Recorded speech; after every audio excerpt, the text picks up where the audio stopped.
जाहिर है शहनाज़ी साहब इस वक्त समझते हैं कि जिस तरह से शहजादा जुल्फ़िकार साहब भी फरमा रहे हैं कि जो ये शेर अफजल का मामला है इस पे जो मौजूदा हुकूमत है उसको बड़ा फ़ायदा होने वाला है, वाकई ऐसा है या नहीं? और साथ साथ टाइमिंग इसकी बड़ी इंपॉर्टेंट है जो इन्होंने ख्वाजा अफसर से मुलाकात की है शेर अफजल मरवत ने। जहाँ तक मेरी राय है बिल्कुल इसमें कोई बिल्कुल हकीकत है कि जो इस वक्त तहरीक इंसाफ के अंदर लीडरशिप क्राइसिस है वो अपनी जगह पे मौजूद है। हर लीडर जो है वो शायद ही समझ रहा है कि वो बड़ा लीडर है और वो बानी पीटीआई का जो है वो तर्जुमान भी है और उसका डिप्टी कमांडर भी है। पीटीआई का जो है वो तर्जुमान भी है और उसका डिप्टी कमांडर भी है। लेकिन एक बड़ी दिलचस्प सूरत-ए-हाल जो मैं उसको दूसरे एंगल से देखना चाह रहा हूँ। बेशक हम सब ने कहा कि नुकसान होगा, क्या नुकसान होगा, और पोजीशन एक शोर शराबे के अलावा ना असेंबली के अंदर कुछ कर सकती है ना रोड के ऊपर कर सकती है। अगर कोई हुकूमत बिल लाना चाह रही है वो भी कर लेगी, रिडंडेंट किस्म की एक स्ट्रगल होगी जो ये करेंगे। हाँ, ये चीज़ इंपॉर्टेंट है कि आया इस किस्म की जो मुतज़ाद बयानबाजी है वो हुकूमत की के खिलाफ जो है जब मूवमेंट शुरू होगी तो वो कैसे जो है वो तहरीक इंसाफ उसको आगे लेके चलेगी। लेकिन इसका दूसरा पहलू भी है। देखिए, एक मीडिया के अंदर एक नेगेटिव प्रोपेगेंडा होता है जिससे आप चीज़ें अचीव करते हैं। लेकिन एक जो मुझे चीज़ नज़र आ रही है वो इस किस्म के बयानात से तहरीक इंसाफ उनके जो बानी चेयरमैन है और साथ साथ ये जो लीडरशिप है ये मीडिया के अंदर जिंदा है। आप रोज़ जो है मीडिया हाइप जो क्रिएट होती है वो उनके बयानों पे हो रही है। आपके साथ से इतना बड़ा जो है वो एक ईरानी सदर आए, यहाँ बहुत बड़ी जगह जगह मुलाकातें हुई, उसको मीडिया नहीं उठा रहा, लेकिन शेर अफजल मरवत के प्रोपेगेंडे को उठा रहा है। वो जो है वो गौर साहब की बात को उठा रहा है। जैसे लगारी साहब ने कहा कि इन तमाम का ताल्लुक एक सूबे से है। जाहिर बात है कि जमात परफॉर्म यहाँ करती रही है, यहीं से वो जीत के है। बाकी तो पंजाब की लीडरशिप या बाहर है या वो अनएक्टिव है या वो बिहाइंड द बार है या कुछ लोगों को जो है वो न्यूट्रलाइज किया गया है।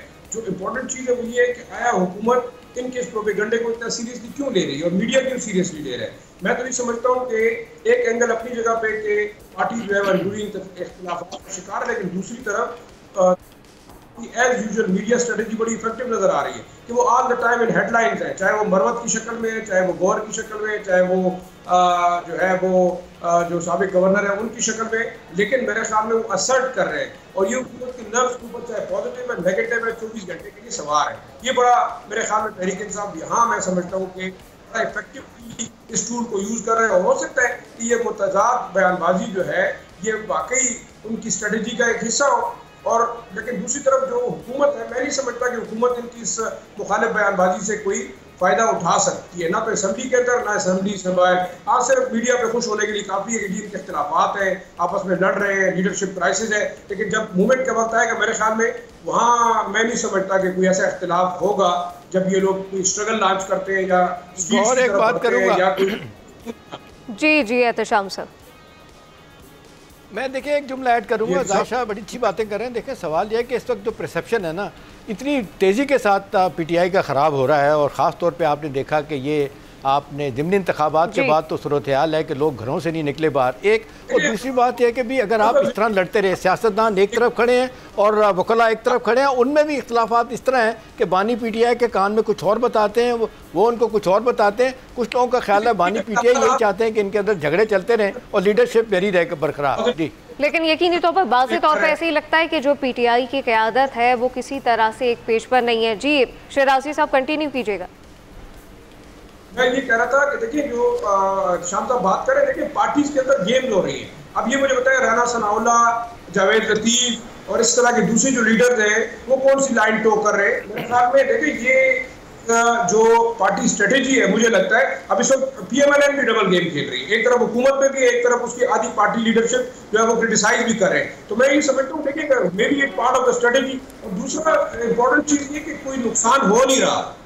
परसेप्शन क्या, परसेप्शन वही है, एक पार्टी मेरे ख्याल में तहरीक इंसाफ एक शख्स के गिर्द घूमती है, वो है कैदी नंबर 804। जब वो बाहर आएगा तो मूवमेंट फिर चलेगी और उसी के गिर्द तमाम जो है वो महवर वही है। और दूसरा अगर आप कहते हैं पंजाब के अंदर इलेक्शन तो ऑलरेडी वो तो अनाउंस था, जो रूलिंग जमात थी उन्होंने कहा जी हम तमाम सीटें जीतेंगे, उन्होंने जीत ली है। मतलब जाहिर बात है ये तमाम सीटें उन्हीं की थी ना जी। इनमें से सीटें ऐसी जो कि लूज की है तहरीक इंसाफ ने। केपी के अंदर सारी सीटें वो जीत गए, मेरे ख्याल में कोई उनके मुकाबले में नहीं है। अगर जो आज़ाद उम्मीदवार था वो भी कहता जी मैं बानी पीटीआई का जो है उसका जो है लीडर हूँ और उसका जो है सिपाही हूँ, तस्वीर लेके वो दावे कर रहा है। सब्सक्राइब करें और बेल दबाएं ताकि कोई खबर रह न जाए।